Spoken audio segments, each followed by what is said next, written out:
E. Okay. Ms. Mobley, again, look at me. We got only a few more questions, so let's summon up that energy because it'll feed right into the camera and into the story. I think it's important, that we continue.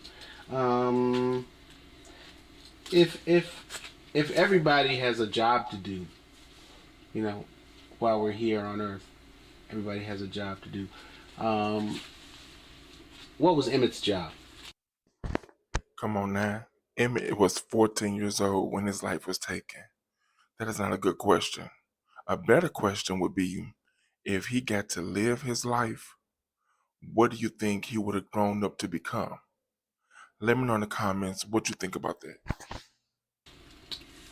According to a visitation I had the Wednesday after I received the message that Emmett's body had been recovered from the river, for the first time since that Sunday, I went to bed. My mother prevailed with me to go and lie down. And when I went into the room, and I had gotten pretty comfortable, but of course, my mind was going like a washing machine. And all of a sudden, a presence filled the room. It was just like a huge cloud, and it filled every corner and every inch of the room. And I recognized that as the presence of God himself. And I began to talk to him, and I was speaking in a scolding voice, why? And I heard him, I reached out my hand, and I felt the contact, and I was pulled to a sitting position. And I began to ask the Lord, why Emmett? I mean, he was a church-going boy. He was a good kid. And it seemed to me that he had been punished for this, just unreasonably punished. And the Lord began to talk to me in a booming voice. They were not words. I didn't understand a single word, but I knew everything that was being said. It was like it was a boom, the roar of thunder, but I could understand what was being said. And the thing that the Lord said to me was, Emmett did not belong to you. You should be grateful to have been able to keep him for the short time he was on the earth. But Emmett was mine. I sent him here to do a job, and Emmett has done that job well. The Lord told me, he said, I've taken one, but I will give you thousands. And I puzzled over that briefly because I had been wanting more children, and I had never conceived again, and I just wondered where the thousands were coming from. But the Lord went on to say that his son Jesus came here that men might have a choice between eternal life or eternal damnation. My son Emmett came here so that men would have the right to a free life and life, liberty, and the pursuit of happiness here on earth.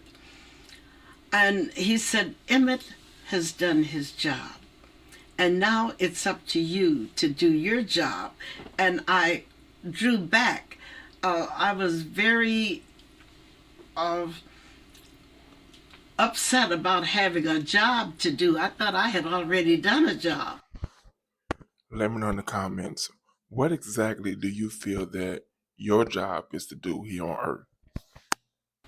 And to put another burden on me was just more than I could accept.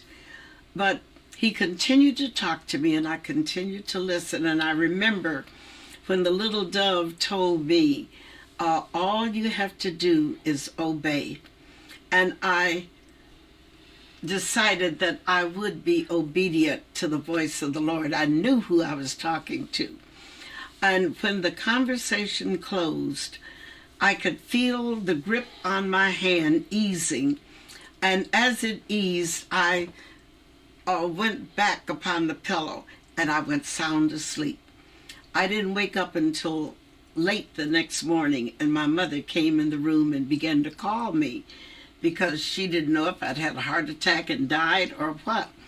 But she awakened me and persuaded me to get up and have breakfast. And that was the first meal I remember eating since I'd gotten to her house that Sunday morning. Okay, that's good. Okay, question. How did you feel when you heard about the Look article? You know, that these men, Milam and Bryant, admitted killing your son, that they also were paid $4,000, so in effect, they made money out of it.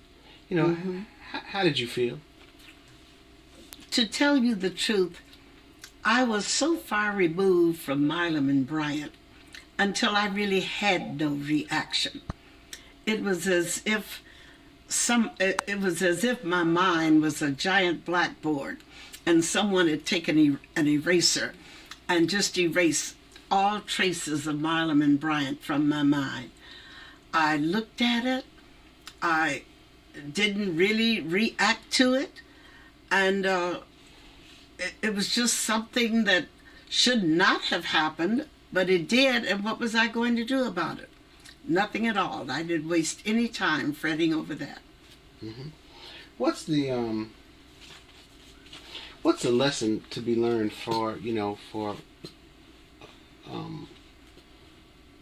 I guess the lesson of for all of us of your son's death? What's the lesson?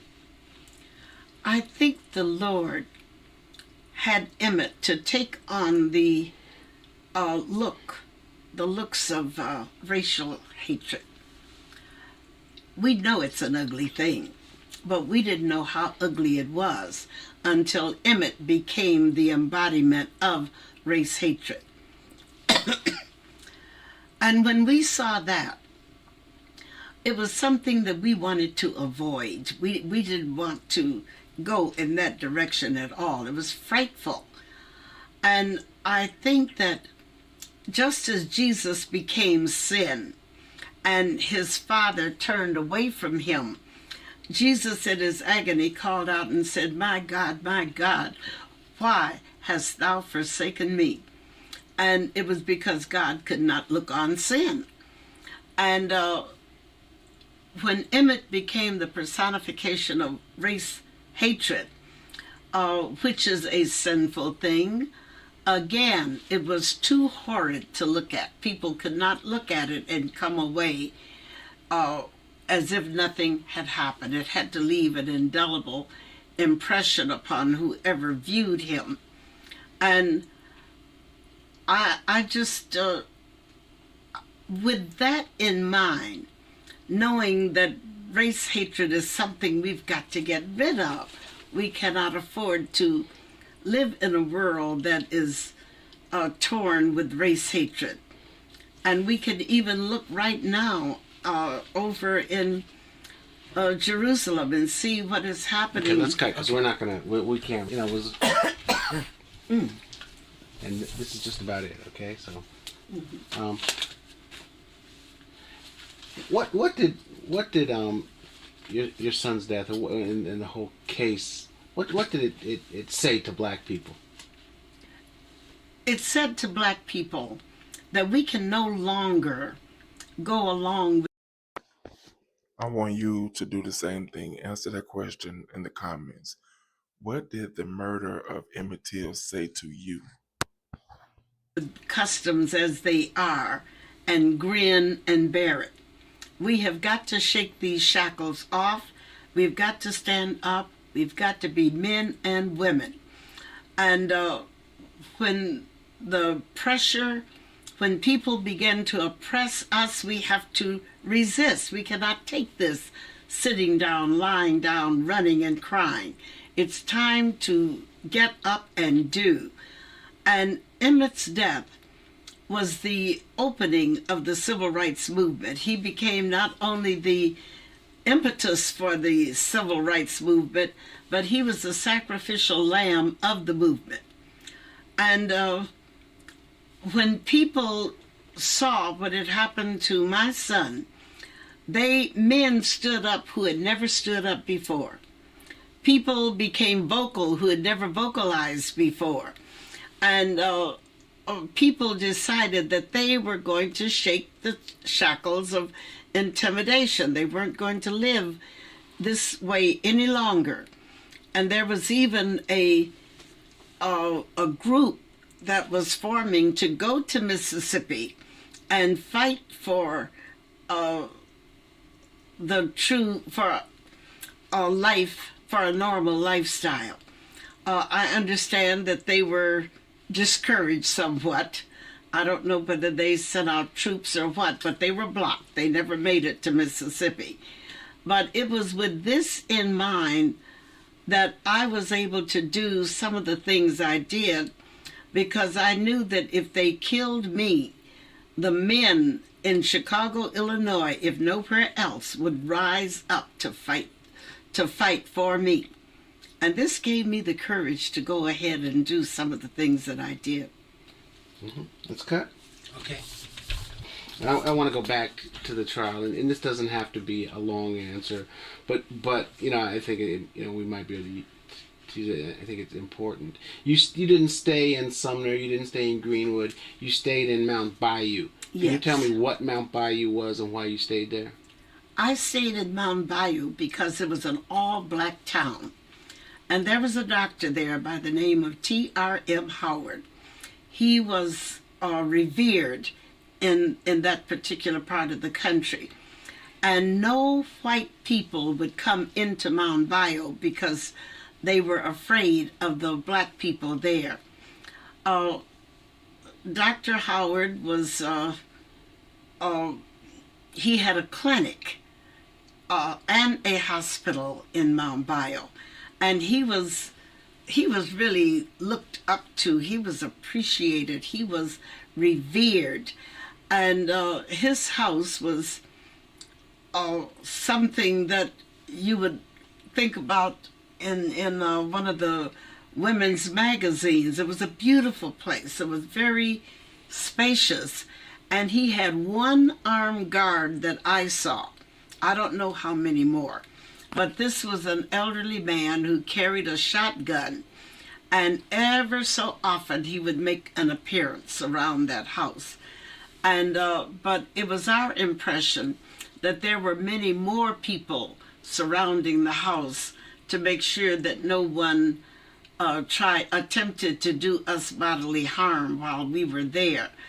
And every morning when time came for us to go to court, Dr. Howard would furnish us 2 automobiles, a limo and a convertible Oldsmobile with air conditioning. I'd never seen a convertible with air. And I begged to ride in that car one day, and I got the thrill of going to Sumner in that car. But that night they put me back in the limo that had the dark glasses. You could not see inside. And every day, Dr. Howard was going among the people trying to drum up witnesses, people who would testify. And he didn't find many. I don't know if he found any, but he did learn a lot of things. He, Medgar Evers, and Ruby Hurley, who was I don't know what Ruby was, but she was an officer for the NAACP. I think Medgar was a field representative. I don't know exactly what the title was. So I'm sorry. Let me just follow up real quick. Okay. Go close. Those 3 people were instrumental in trying to find witnesses, getting Moses Wright in and out of Sumner. And I understand that one time they shipped him out in a casket. So you